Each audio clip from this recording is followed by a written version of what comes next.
Hi, இன்னைக்கு நம்ம பார்க்க போகிறது டிஎன்ஏ.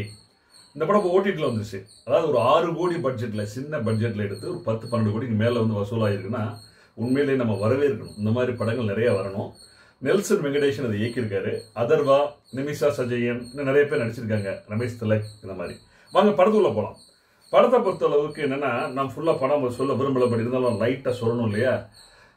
அதர்வாவுக்கு ஒரு சின்ன கம்பேக் அப்படிதான் சொல்ல முடியும்.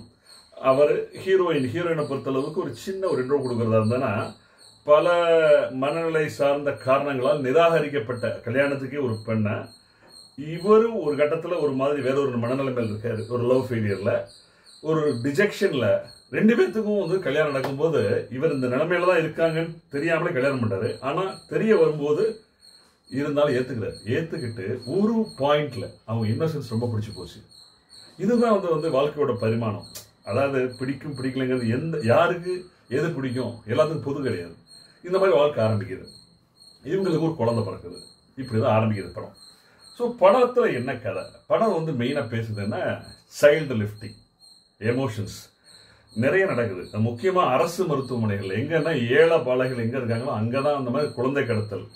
இந்த சைல்டு லிஃப்டிங்ல வந்து பெண் குழந்தைகள் எதுக்கு பயன்படுத்த போறாங்க, ஆண் குழந்தைகள் எதுக்கு பயன்படுத்த போறாங்க, எல்லாம் நம்ம அறிஞ்சிடலாம். அது இது வந்து அதனோட கொடூர போக்கு, அதனோட கொடூர முகம், அதனோட செயின் லிங்க் ஒரு டிடெக்டிவ் மாதிரி காமிச்சு ரொம்ப நல்லா இருக்கு.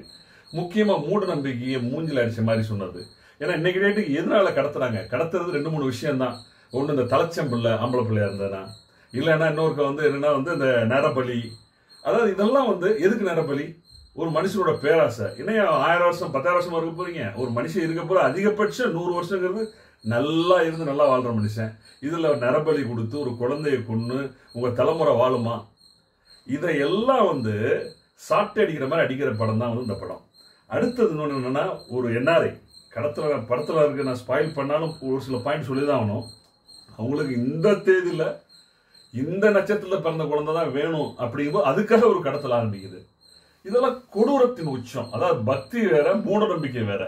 இந்த மாதிரி மூட நம்பிக்கைகள் பண கொழுப்புனால பல குழந்தைகளின் வாழ்வையும், பல பெற்றோர்களின் கதல்களையும், பல சாபங்களையும் சம்பாதிக்கிறது. இதை பத்தி பேசுறா இந்த படம். படத்தை பொறுத்தளவுக்கு என்ன பெருசா ஒரு எதிர்பார்ப்போட வர வேணாம்.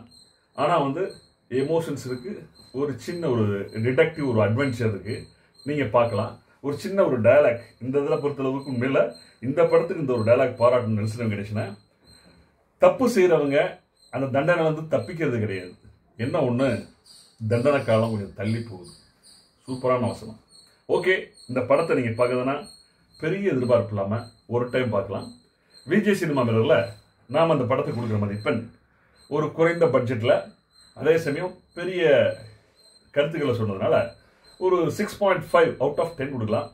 அவசியம் பாருங்க, டயம் இருந்தா.